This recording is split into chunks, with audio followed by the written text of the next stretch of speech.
Welcome to the next episode of the Leadership Lab. I'm absolutely delighted to be joined today by the Right Honourable Joe Clark, 16th Prime Minister of Canada, and also the former Foreign Minister. Welcome. Thank you so much for joining us. Very pleased to be here. Thank you. Thank you. We talk a lot with our scholars about leadership being a journey, not a destination. Would you mind sharing a little bit about how it all began for you? I can. I'm from a little town near the Rocky Mountains in southern Alberta. My mother was a teacher. My dad ran the local newspaper. When I was still in grade 11, I guess, Mr. Diefenbaker, who went on to be Prime Minister, visited our town. He was on a tour of various places. And to my great surprise, I was ordered by my father to go. He said, when the leader of the opposition comes to High River, we go to hear him. So I did. And I was seated at the back all by myself. And on the way out, he had a schedule to keep. He sat down and we talked for 15 minutes. His advisors were going a little berserk, I think, at that point. And he just asked me what I wanted to do, what my background was, et cetera, et cetera. And I think that twigged a latent interest in politics. I became extremely involved in political developments at a quite young age in Canada. I had backed a leadership campaign who had lost the leadership, and so the fellow who won, knowing he had to draw on someone from the other side, had me as his driver and whole staff for a leadership for a provincial election. A long time ago. I'm not sure I was able to vote, but I was able to drive and be an assistant. And from then on, I was able to be involved in politics extensively. I ran for office provincially in the late and lost it. I say this that it was we lost narrowly. Had we elected 3 more members, I would have been in the legislature, and who knows what would have happened then. And then I worked in the office of Robert Stanfield, who was the leader of the opposition in Canada for a number of years, and came back and won a nomination in a very rural constituency, one that bordered closely on my hometown, and was elected then. I defeated a very good member, and was able to serve there for about 4 terms in the House of Commons. I came back later as a member of Parliament for. I won a by-election. I was elected leader of my party again, and came back when the party had virtually disappeared, and won a by-election in Nova Scotia, and then came back again and ran in Calgary and was reelected again. So that's the sort of the history. I became involved very early. I hadn't really intended to, and learned a lot from that process. You were the youngest leader of the Progressive Conservatives, weren't you, in their history? I was, and I was very much aware of that when the leadership came open. And I did my very best to urge a couple of people, including the then premier by province, to run for the national leadership. He was not interested. They were not interested. And a number of my friends suggested that in the circumstances, I should consider running myself, which Maureen and I did. And it was a very vigorous campaign. I placed 3rd on the first ballot out of a field of 9, I guess. I was the youngest, but one of the other competitors, taken more seriously at the time than I was Brian Mulroney, who went on to become leader of the party after I moved on. So I was regarded, and I should say that in my time in Parliament, for whatever reason, I had developed a reputation as a fairly effective parliamentarian. And a lot of people a lot of my party members who probably thought I was too young to lead, nonetheless knew that I could be effective in the House. We were in opposition then, and I think that they decided that was a gamble worth taking. So I started with the support of three other members of the caucus, and on the fourth ballot, I guess, I was elected leader by a small handful of votes. But what was interesting was that the experience prior to running, particularly the parliamentary experience, and the fact that I had become a serious candidate in the leadership stilled most of the apprehension that among people who thought I was too young, particularly among parliamentarians who thought I was too young. There were two or three, but only two or three, who were fiercely opposed to me and stayed opposed to me through the period of time. But they were prepared to make allowances for my relative youth, I guess, at that time. And I had challenges through the period of my leadership, as every leader does. But by and large, I had a successful run of it. Yeah. So I'm aware that I was too young to win, but I was not too young to try, and the trying turned out, yeah, successful. And you were made prime minister just a day before your 40th birthday. was. Yes, I was, yeah. Were you conscious at the time of making history? Not of making history. I knew that it hadn't happened before. But, and this is a very Canadian comment, we are one of the less internally troubled countries in the world. And there are no power groups who can shape the future of political parties or other things. It was not a surprise that people who were young could be effective. I was not the youngest in my caucus. When I was first elected, there were a couple of other members who were younger than I was. And I had become known across the country in the party, which made things much easier. I think there's no question that everyone in the caucus, myself included, was aware that I didn't bring the benefits of experience, and that was going to be a challenge as we went forward. But I called upon my colleagues extensively. We were a caucus. We had been collegial before. With one or two exceptions, we stayed very collegial through the piece. And I knew how young I was. I knew how much I needed help, and I received it. Do you think that being young and having a fresh set of eyes on things actually helped you to see your way through difficult situations that perhaps somebody who'd already been there and done that and experienced it wouldn't have been able to be as innovative? I think that can be the case. I think it was in many cases in my situation.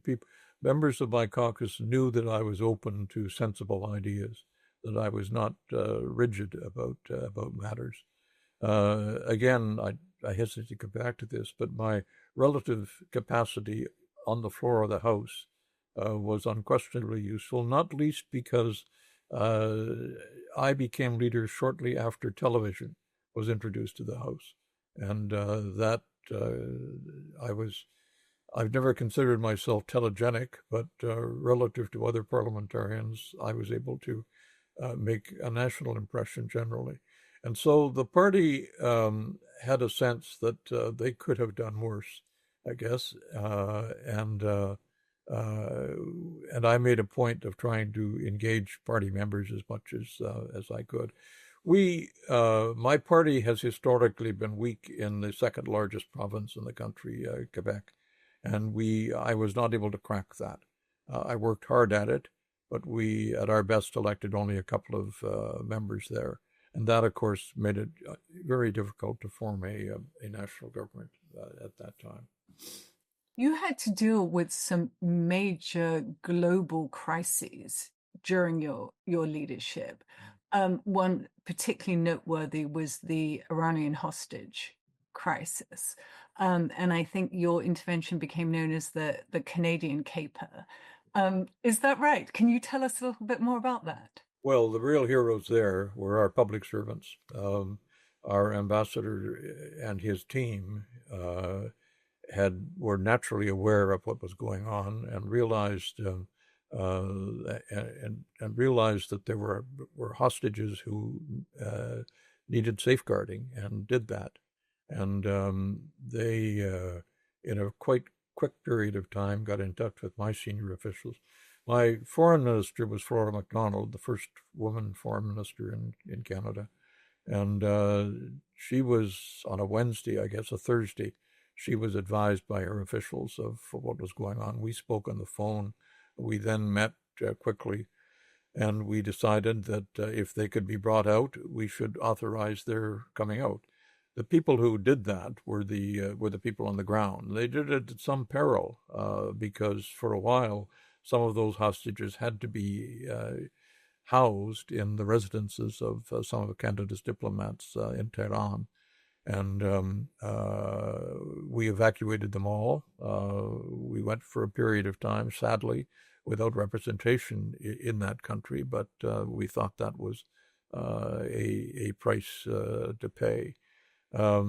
It was obviously welcomed by the world, and not least by the President of the United States at that time, so it was the credit for that lies on the one hand with the people who escaped, and secondly by our officials on the ground, and then Flora and I acted very quickly to make sure that the hostages came home. I mean, it was a remarkable achievement, and obviously acting decisively is one of the traits of good leadership.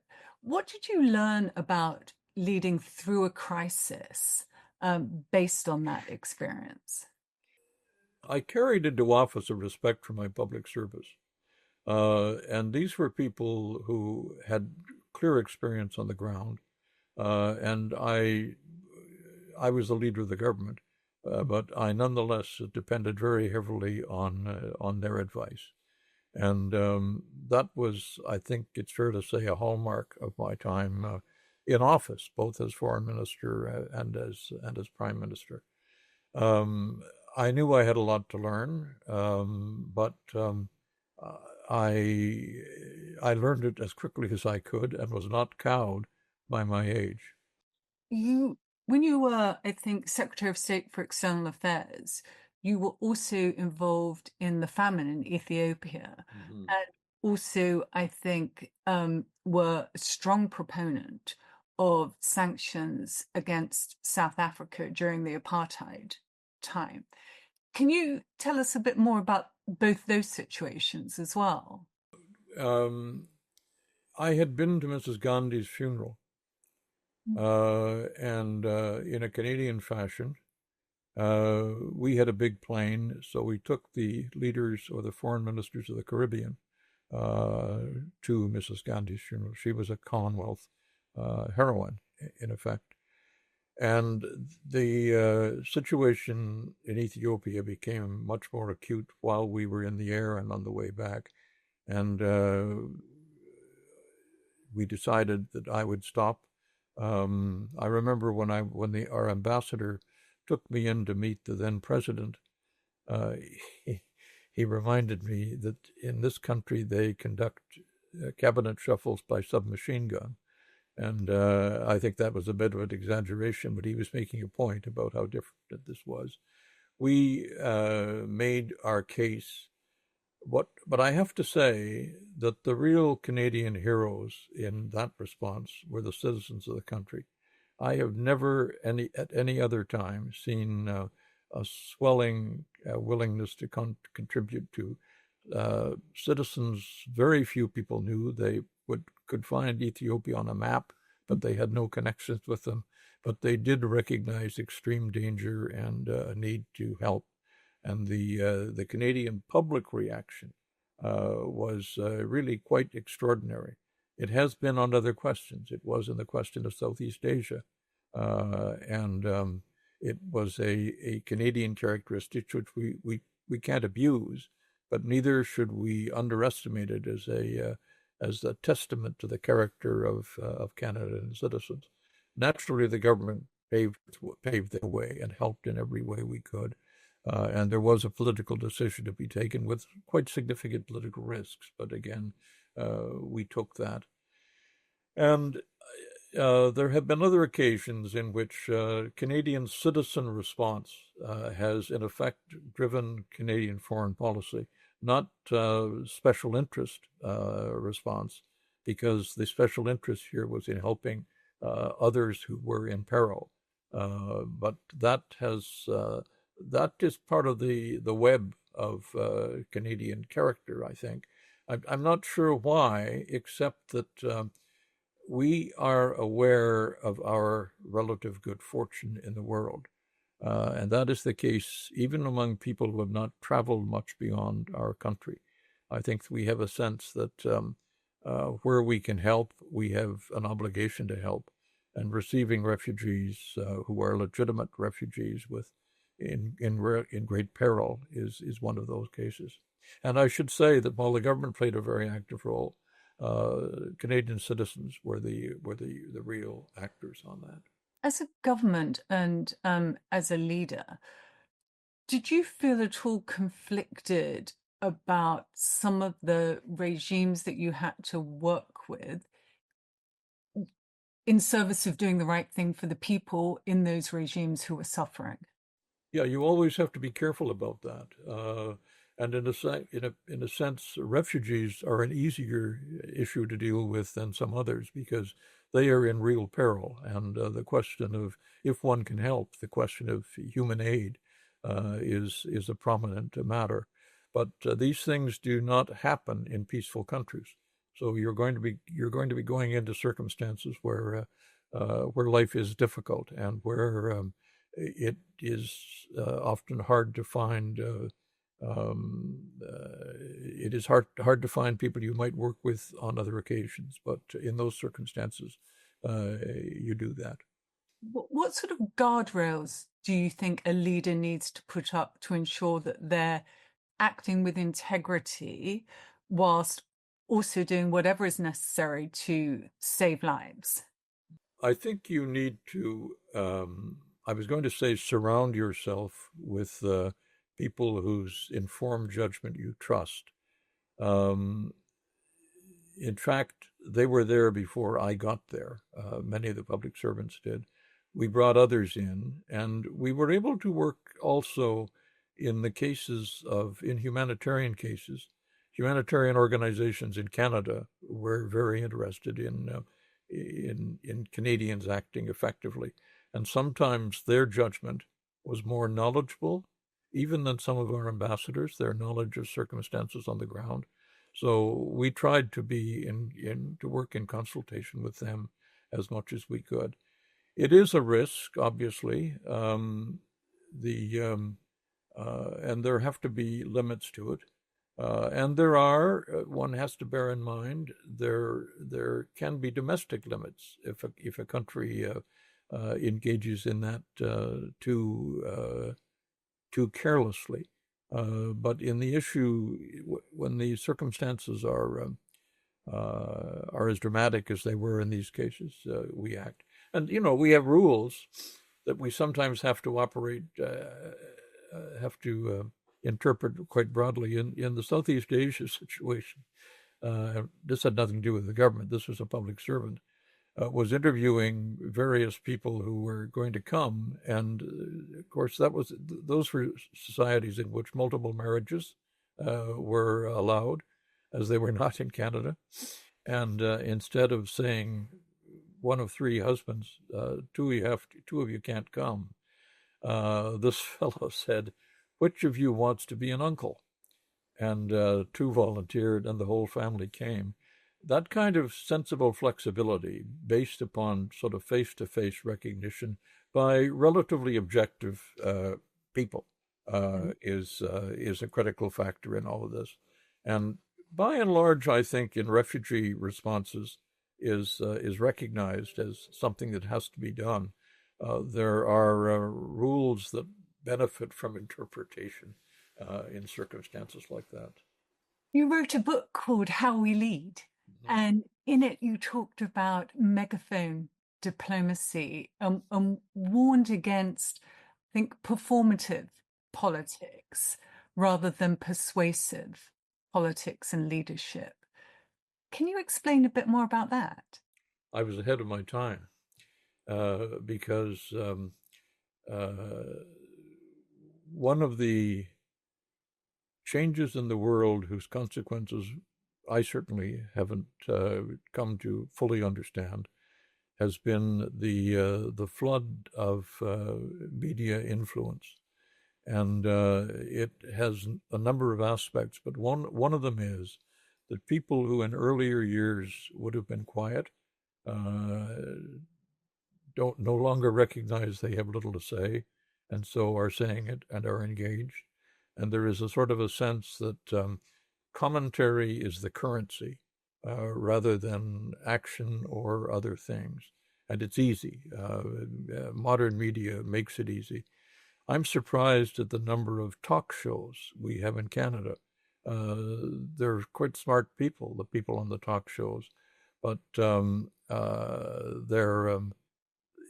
and in some cases they're experts. In many cases they're not, but they have to be on the show night after night after night, saying things, and it is the saying that becomes more important than the doing in many cases. And I think there is a risk, an ironic risk, that matters which really concern us enough that we speak about them in an age when everybody is speaking lose their impact.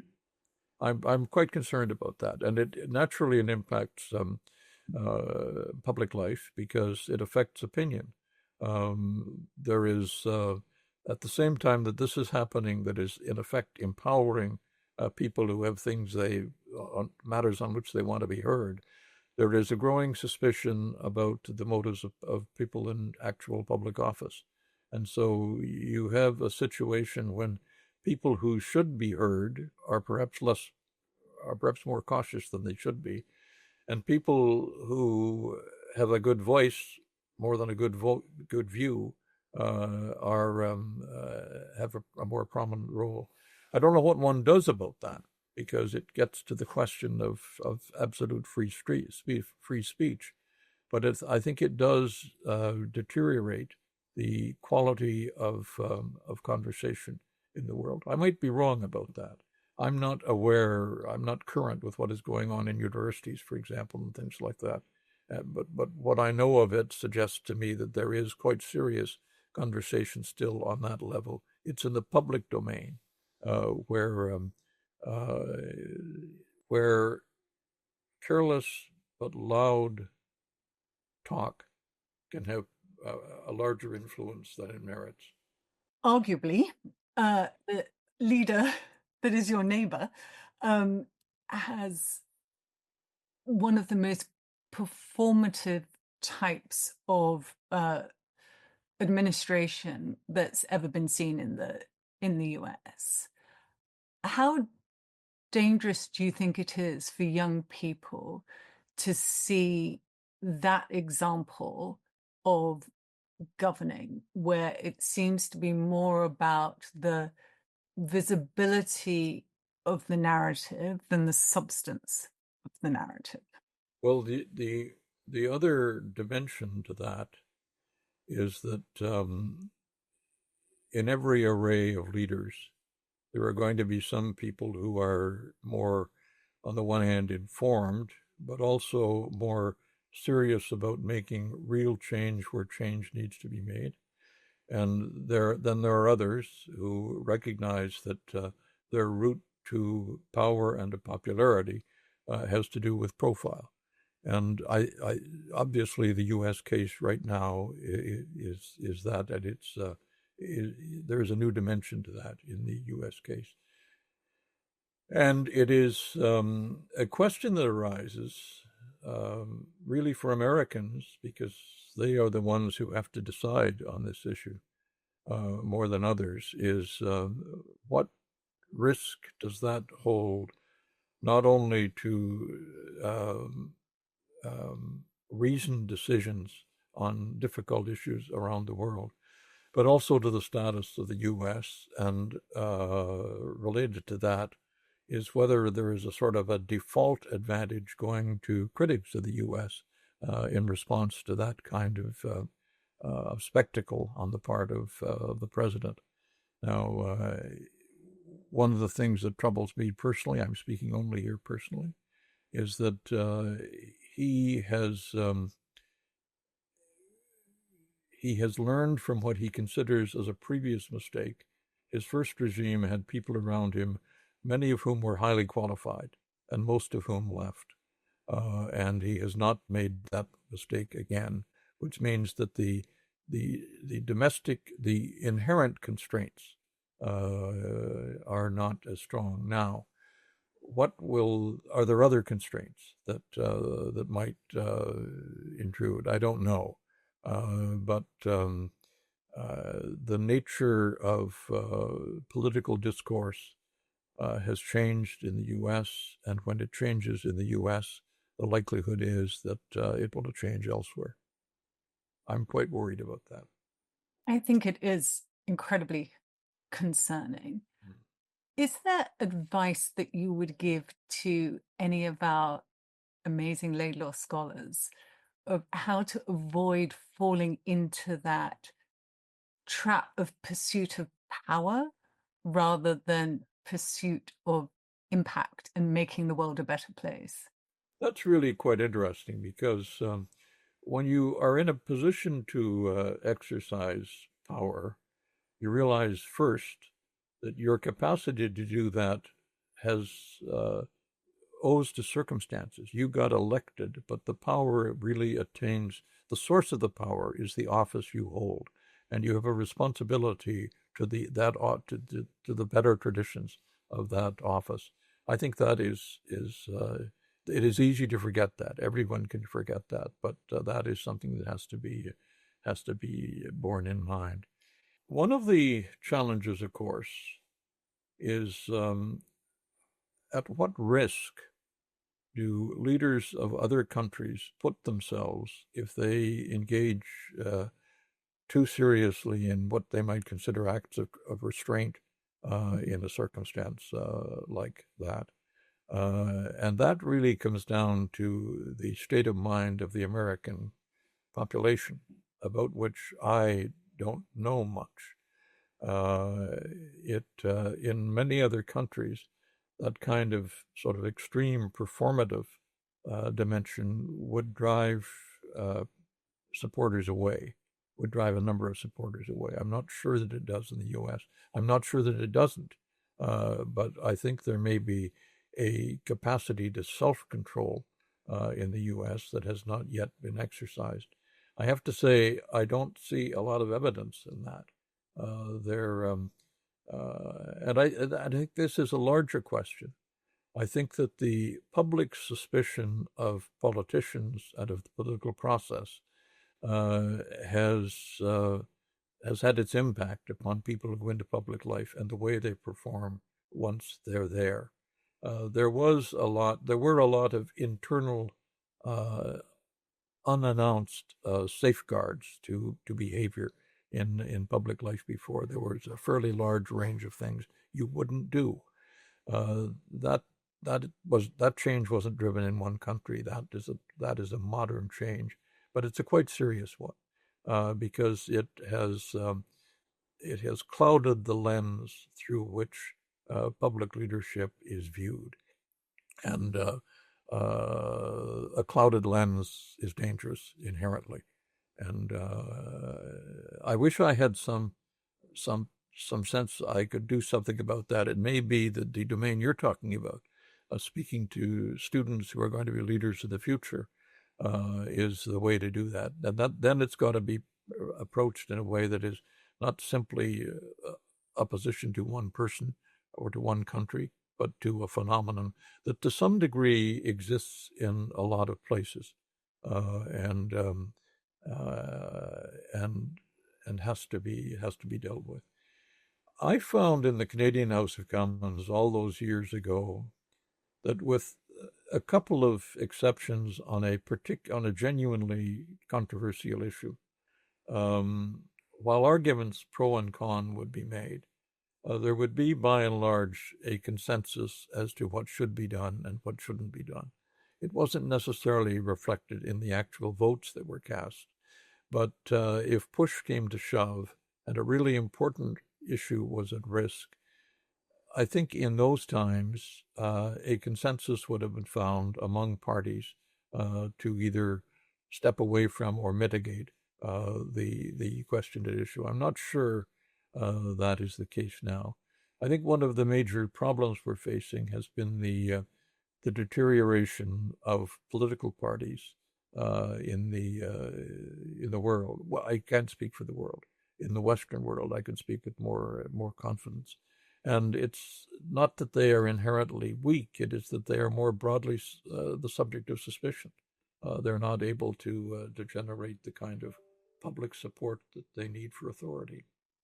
You have obviously traveled all over the world and had decades of meeting leaders, not just political leaders, but in industry as well. Are there any leaders who have particularly stood out for you, whether for good or ill? On everyone's list among those who have met him was Nelson Mandela. It is hard to exaggerate the calm he showed, not simply during his long imprisonment, but also as a leader. And I think one consequence of that, a good consequence, was that he relied upon some of the really able people around him to do things that other leaders would have done themselves. They did it with his authority. They did it on a clear basis of respect for him. But he remained a moral power within and beyond the country. And it's hard to think of anyone else who has done that. And it was not simply that he was a long-time prisoner. He maintained that stoicism while he was a prisoner, that stoicism and that example. So he was one.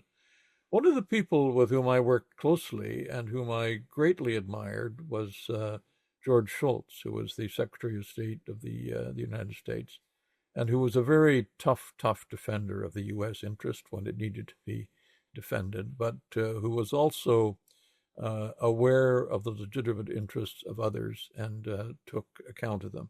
And more to the point, he made sure that his colleagues, and sometimes his president, at critical times his president, took account of them as well. I recall clearly a meeting of President Reagan, Secretary Shultz, myself, Brian Mulroney, our prime minister then, in Mulroney's office. And there was a question about American rights to water that Canada considers our water in the North. And it was not an argument that would have, it was not an issue that where a discussion between leaders would have been particularly helpful at that point.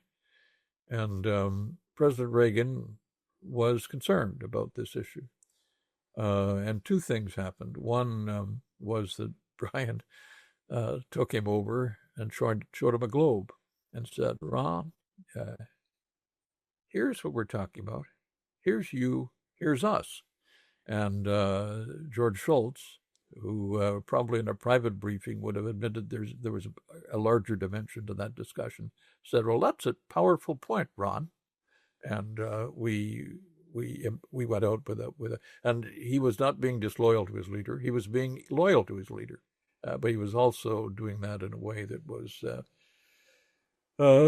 was quite helpful. I'm now looking at I've had the privilege of working with a lot of really quite remarkable people. I have a little list of them here in front of me, but I can't read my own handwriting, so I've forgotten. But I noticed that you've mentioned a couple times now that a good leader has a strong team around them and actually wants people who are experts in their space and who may well know more than they do. Besides that, what are some other traits of really good leaders, the people that you most admire? So there's obviously the calmness and that moral authority that Nelson Mandela had. Are there other traits that you think cut across all geographies, all sectors? Well, I think a critical matter is to recognize your own, not just your own limitations, but the limitations that others might be reluctant to point out to you. At the end of the day, it's a leader who has to remember those things.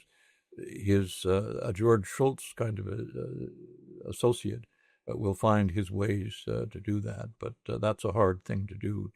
The phrase is speaking truth to power, and it really has to do with speaking unpleasant truth to close power, and that is a hard thing to do. I think that, and first of all, my knowledge of current leaders is quite limited. It's at a distance.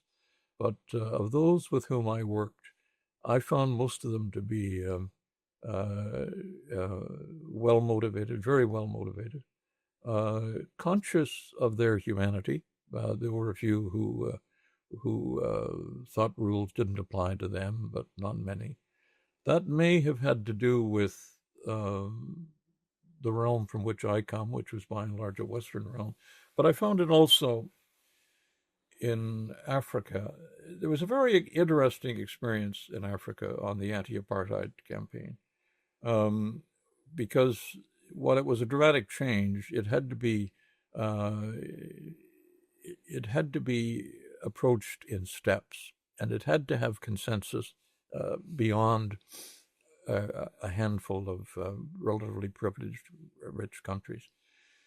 Um, that was a time when, if there was a Commonwealth initiative, it would be led by the UK. And on this issue, it was clear that Mrs. Thatcher was not going to provide that kind of leadership on that particular issue. It fell to me not so much to lead as to chair the Committee of Foreign Ministers.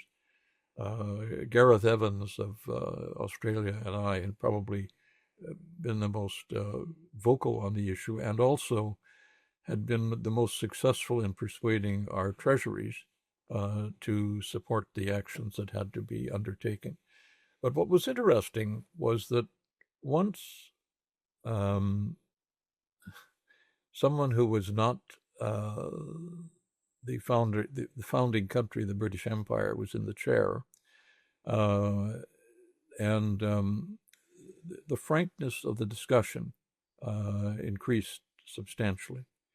The first meeting after that, there was a foreign minister whom I won't name, who was giving me a difficult time just because I was the chair, and that was his disposition. I don't. It wasn't dangerous, but it could have been disruptive. And one of his colleague heads of government pounded the table and said, "Let the chairman chair." And that phrase echoed through our meetings. I certainly understood that it meant I had to take full account of my colleagues.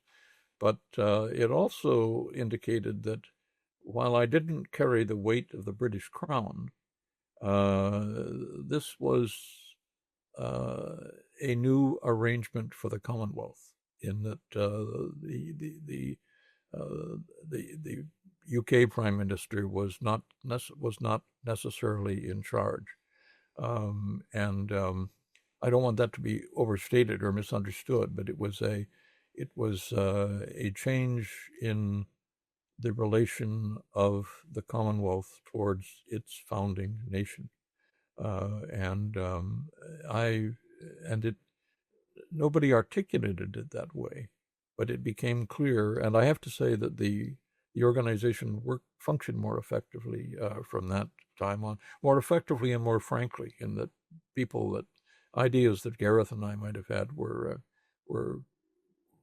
corrected quite quickly if they needed correction. We have a tradition on this Leadership Lab where the last guest asked the next guest a question. And I was interviewing Anna von Kuberta, the president of EPFL. And her question for you is, what advice would you give next generation leaders, like our scholars, of what they should do if they want to make an impact in the world and make it a better place? I suspect a lot of them are doing it, but I think what they need to start by recognizing that, smart as they are, what they don't know overwhelms what they do know, and they have to carry that modesty forward through life and continue it as much as, because I kept encountering things I should have known and didn't know, and so did most of my cabinet colleagues. That's just natural, but you sometimes resist it, or if you think it's not natural to you, you don't follow it, and then things go awry. I think that question of getting beyond yourself is really critical, and it's tougher for the highly talented, because the highly talented are usually congratulated along the way on their talent, and they're left to develop modesty on their own, and that's not always easy. That is a fantastic answer. What would you like to ask the next Well, I've been person? wondering about that. And I guess the issue, I'm not sure how I'd phrase it, but it has to do with the capacity for constructive conversation in a divisive age, and how that can be encouraged. I think that's really a quite important issue, and one of the dimensions of it is that it is relatively easy, to have frank conversations among people who differ in relatively small circumstances. It is harder to do that in a way that extends beyond the actual room of the conversation, but there are ways in which that can happen.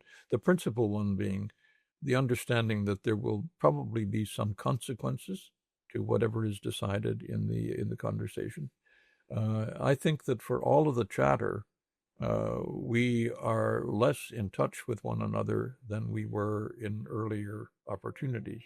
Or maybe a better way to put that is that we have to work harder to understand what people who have different views from us really think about particular issues than was the case before, and that's simply because um, when there used to be policy conferences, the people who came to policy conferences were people who were very well informed in a particular issue.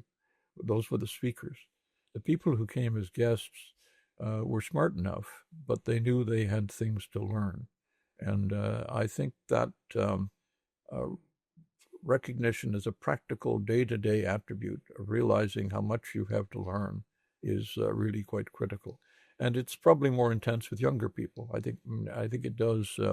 I think your sense of your limitations advances with your age, and I think that lessons of that kind, well taught at the beginning, would last.